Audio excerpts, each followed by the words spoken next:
இன்றைய தினம் தமிழகத்தையே ஒழுக்கக்கூடிய ஒரு கொடூரமான ஒரு சம்பவம் வந்து கரூர்ல வந்து அரங்கேறியிருக்கு. அதில மிக முக்கியமா பார்த்தோம்னா 2 சம்பவத்த நம்ம சொல்லலாம்.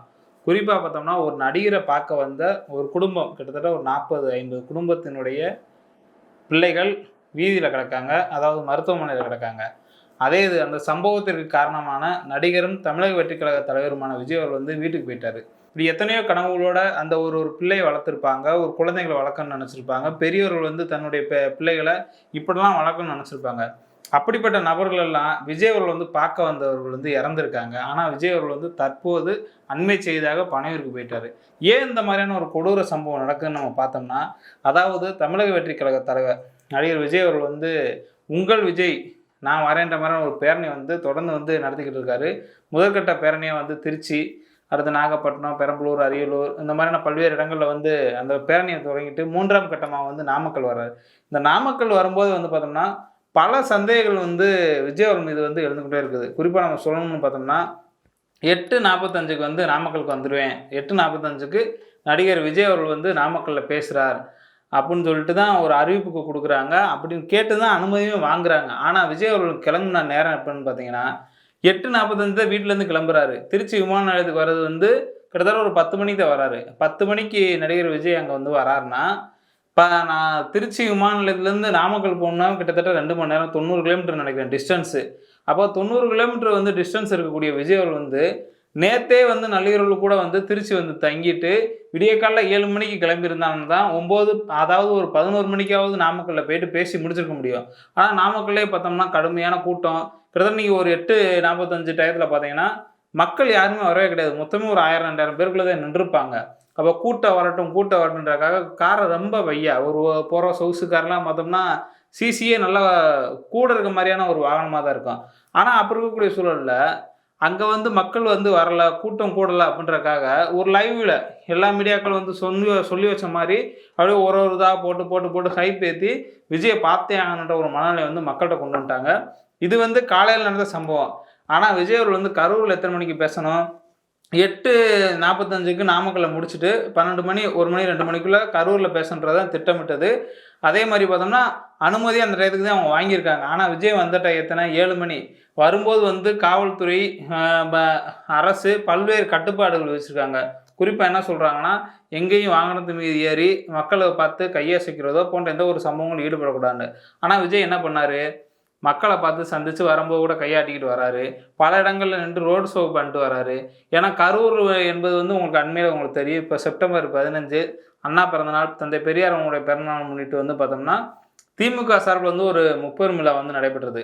முப்பெரும் விழாவுல வந்து திமுக கட்சி அதாவது அந்த மாவட்டத்தினுடைய முன்னாள் அமைச்சரா இருந்த செந்தில் பாலாஜி அவர்கள் வந்து ஒரு மாஸ் கூட்டத்த வந்து திரட்டுனதனுடைய ஒரு விளைவா, இந்த ஒரு மாஸ் கூட்டத்த வந்து நம்ம தகர்க்கணும்னா நாம வந்து இதுக்கு ஒரு டாமினேட் பண்ணணும். அப்ப கரூர் வந்து என்னன்னா, இப்ப நீங்க பகல்லேயே பார்த்துருக்கலாம்.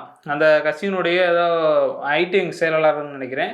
நிர்மல்குமார். அவர் என்ன சொல்றாரு, "நாங்க வந்து பார்த்தோம்னா, கரூர் எங்களுடைய கோட்டையா மாத்தி காமிக்கிறோம். இங்க பல நபர்களுடைய கோட்டைன்னு சொல்றாங்கன்ற" மாரி ஒரு கருத்து வச்சிருந்தாரு. அதன்படியே கரூர தன்னுடைய கோட்டையா மாற்றுறதுக்காக, விஜய் வந்து பகல்ல வந்து பேச வந்தாருன்னா, பல நபர்கள் வந்து வேலைக்கு போயிருப்பாங்க. சில நபர்கள் வந்து வெயிலினுடைய தாக்கத்தினால வீட்ல இருந்திருப்பாங்க. ஆனா, இத நம்ம பையா போனா தான் நம்ம அண்ணன் வந்து பையா போனா தான் நம்ம வந்து அங்க போயிட்டு நம்ம ஸ்கோர் பண்ண முடியும். மக்கள் வந்து வெள்ளத்துல விஜய் வந்து மிதந்து வந்தார்.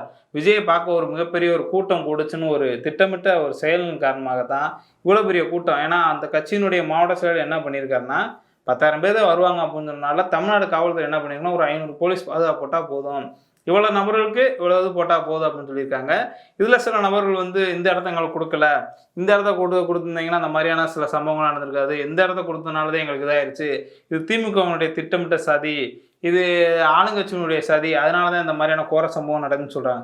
இந்த மாரியான கோர சம்பவம் நடந்ததே வந்து விஜய் தான் காரணம்.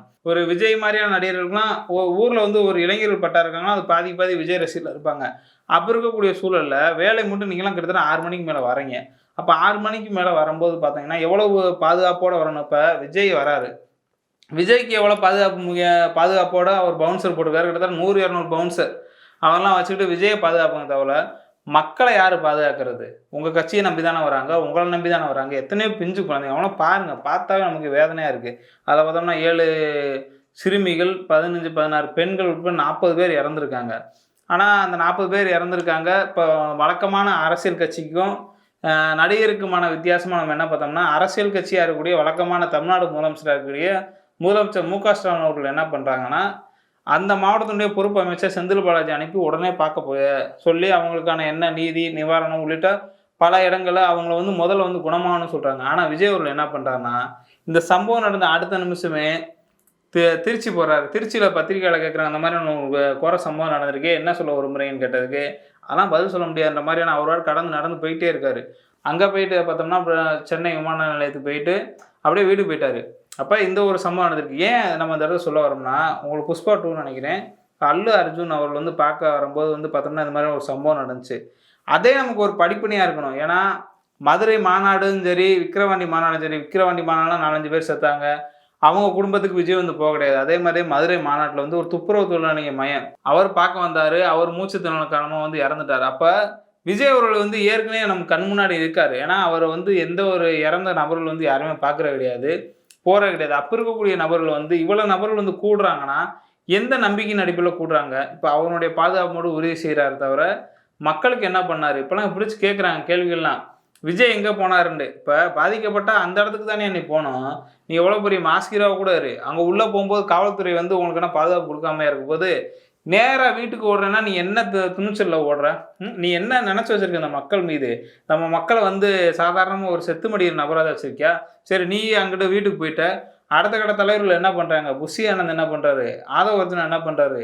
அப்ப அவங்கலாம் என்ன அப்படியே ஓரத்துல அப்படியே போயிட்டு இருக்கும்போது, மக்கள் வந்து செத்து விழணுமா? அப்ப நீங்க ஏன் அரசியல் கட்சி தொடங்குனீங்க? நீங்க ஒரு சராசரி நடிகரா இருந்துட்டு போ வேண்டியதானே!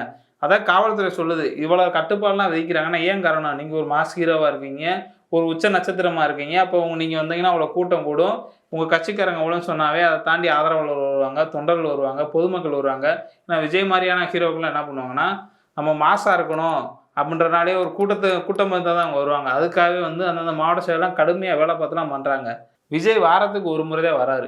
அப்போ ஒரு முறை வரும்போது கூட்டம் கூடும்னு தெரியும். ஒண்ணும் இப்ப கரூர் வந்தாருன்னா 10 இடத்துல பிரச்சாரம் பண்ண முடியாது கிடையாது. சரி ஒரு இடத்துல விட்டா கூட இன்னொரு இடம் போய்க்கலாம். அப்ப கரூர் போறாரா, அரவக்குறிச்சியில பார்த்துக்கலாம். அப்புறம் குளித்தலையில பார்த்துக்கலாம். இல்லைன்னா கரூர்ல பார்த்துக்கலாம். இந்த மாதிரியான ஒரு பரமத்தி இந்த மாதிரியான ஏரியாலாம் இருக்கு. இப்போ 4, 5 ஏரியால பார்த்துக்கலாம்னு சொன்னா ஒரு கூட்டம் கொஞ்சம் குறையும்.